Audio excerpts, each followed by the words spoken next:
Сәлем достар, менің есімім Асхат және де бұл ауыспай каналы. Бұл каналдағы менің мақсатым тауарларға шолу жасау арқылы адамдарға онлайн сатып алуда жәрдемдесу. Бүгінгі шолуда үйіңізге қорған болатын ас пен су сұрамайтын күзетші дабыл жүйесі Kiruy W18. Пандемия уақытында халықтың едәуір бөлігі жұмыссыз қалды. Осы жайт қылмыс деңгейінің жоғарылауына және де адамдардың өз мүлкін деген уайымның жоғарылауына әкелді. Бұл уайымды төмендетудің бір амалы үйге дабыл жүйесін қондыру. Мен бұл дабыл жүйесін тексеру мақсатында алдым. Сондықтан да қолыма ең төменгі комплектациясы тиді. Бұл комплектацияға басқару станциясы, 2 басқару пульті, 1 есік ашу детекторы, 1 қимыл детекторы, дабыл қоңырау колонкасы және қуаттау блогы кіреді. Болашақта қосымша түтін, су кеткен, газ кеткен аңғаратын іштер қондыру қиын емес. Нұсқаулық ағылшын тілінде, ал басқару станциясы қораптан орыс тілінде келеді. Менде бұл екі тілмен қиындық жоқ. Сондықтан да аппаратты, датчиктерді, мобильді қосымшаны қондыру қиын болған жоқ. Бұл дабыл жүйенің мобильді қосымшасы бар, бірақ ағылшынша. Дабыл туралы сигнал 2 канал арқылы келеді. Біріншісі Wi-Fi, екіншісі GSM, яғни телефон соғу арқылы. Дабыл станциясының өзінің батареясы бар.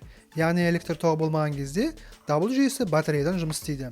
Айтпақшы, мына пластмасс ілгіштің өзінің қызметі бар және құпиясы бар. Мысалы, дабыл жүйені қосылсын қосылмасын біру станцияның орнынан шешіп жақынырақ қараймын деген ойы пайда болса, өкініп қалады. Өйткені дабыл ойнап бастайды. Айта кететін жайт, бұл жүйе өзінің колонкасы қосылып тұрса, дауысы зор. Бұл дабыл жүйесін басқарудың 3 жолы бар. Біріншісі станцияның өзінен, екіншісі мобильді қосымшадан және үшіншісі телефон соғу арқылы, сандық командалар арқылы. Кемшіліктер мен артықшылықтар жайлы. Кемшіліктері ағылшынша нұсқаулық. Сонымен қатар, өздеріңіз білетіндей, біздің елде барлық абоненттер GSM арқылы тіркелу қажет. Ал бұл аппаратты GSM арқылы тіркеу қиын. Тіркемесе дабыл станциясы телефон соға алмайды. Қосымша сенсорлардың батарейкасы жоқ. Қосымша батарея сатып алуға тура келді.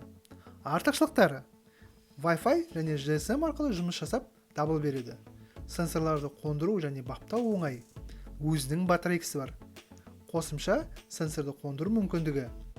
Қорытындыласақ, мен осы дабыл жүйесін осы уақытта 2 ай қолдандым. Және де үйге қондыруға сенімді түрде кеңес бере аламын.